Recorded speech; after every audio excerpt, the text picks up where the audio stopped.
আজকের রেসিপি লাউ পাতায় ভাপা চিংড়ি মাছ। তো প্রথমেই আমাদের নিয়ে নিতে হবে পরিমাণ মতো চিংড়ি মাছ, সাথে নারকোল, সর্ষে মানে সাদা আর কালো দুই সর্ষে, আর সাথে পোস্ত, কাঁচা লঙ্কা আর টক দইও নিতে হবে। টক দইটা একটু পরে দেওয়া আছে, কারণ প্রথমে আমি দিতে ভুলে গেছিলাম তার জন্য। তারপরে এই শুকনো খোলায় এটাকে ভালো করে পেস্ট করে নিতে হবে। তারপরে নারকোল দিয়ে এটাকে একটু সামান্য জল দিয়ে তার মধ্যে পেস্ট করতে হবে।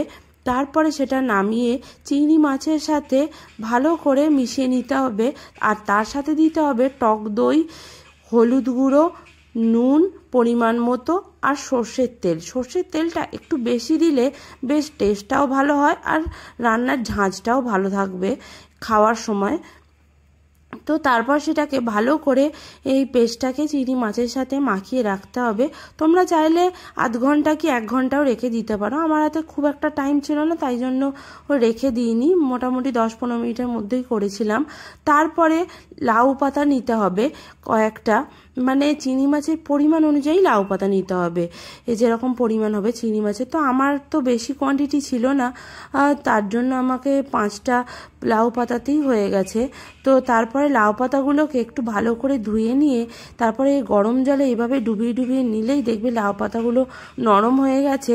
আর এগুলোর মধ্যে কিন্তু চিংড়ি মাছ দিয়ে মুড়তেও সুবিধা হবে, তার জন্যই গরম জলে একটুখানি ডুবিয়ে নিতে হয়। তারপরে চিংড়ি মাছগুলো যেরকম পাতুরি তৈরি করে ইলিশ বা ভেটকি, সেরকমই লাউ পাতার মধ্যে নিয়ে একটুখানি ওই গ্রেভিটা দিয়ে তারপরে লঙ্কা দিয়ে এটাকে ভালো করে মুড়িয়ে নিতে হবে। চাইলে তোমরা সুতো বা দড়ি দিয়ে বাঁধতেও পারো, কিন্তু আমি বাঁধিনি, নর্মালি ফোল্ড করে দিয়েছিলাম। তারপরে এক এক করে ফোল্ড করা হয়ে গেলে কড়াই বা ফ্রাইং প্যানে সর্ষের তেল দিয়ে এটাকে আস্তে আস্তে একটার পর একটা ছাড়তে হবে। ছেড়ে ভালো করে মানে লো ফ্লেম আর হাই ফ্লেমও রাখলে হবে না, মাঝামাঝি ফ্লেমে রাখতে হবে, মিডিয়াম ফ্লেমে রেখে তারপরে সেটাকে ঢাকা দিয়ে দিতে হবে। দেখবে কিন্তু আপনা থেকেই জল ছেড়ে আসছে। তারপরে মাঝে মাঝে একটুখানি দেখতে হবে, আর তার মধ্যে মধ্যে একটু করে উল্টে দিতে হবে। দেখবে পাতাটা ভাজা ভাজা হয়ে আসলেই তোমার এই রেসিপিটাও তৈরি হয়ে গেছে।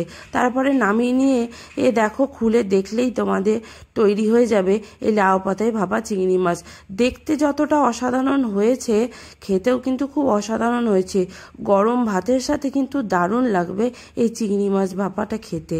তোমরা ট্রাই করে কিন্তু দেখতে পারো, তোমাদেরও খুব ভালো লাগবে।